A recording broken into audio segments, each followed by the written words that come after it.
গণমাধ্যম ও সামাজিক যোগাযোগ মাধ্যমে ক্ষমতাচ্যুত প্রধানমন্ত্রী শেখ হাসিনার বিদ্বেষমূলক বক্তব্য প্রচারে নিষেধাজ্ঞা দিয়েছে আন্তর্জাতিক অপরাধ ট্রাইব্যুনাল।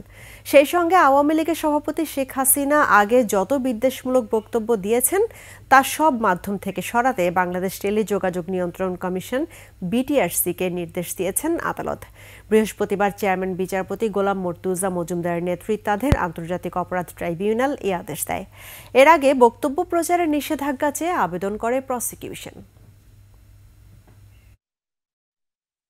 কিছু সোশ্যাল মিডিয়া এবং প্রিন্ট এন্ড ইলেকট্রনিক মিডিয়াতে এই মামলার একজন আসামি শেখ হাসিনার কিছু বক্তব্য এবং ফোন আলাপ ফাঁস হয়েছে।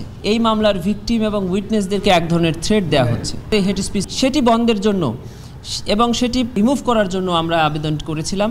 আমাদের আবেদনটি ট্রাইব্যুনাল মঞ্জুর করেছেন এবং বাংলাদেশ সরকারের যথাযথ কর্তৃপক্ষকে ট্রাইব্যুনাল আদেশ দিয়েছেন যে এই সকল হেট স্পিচ যেগুলো এখনও বিদ্যমান আছে সেগুলোকে রিমুভ করার জন্য।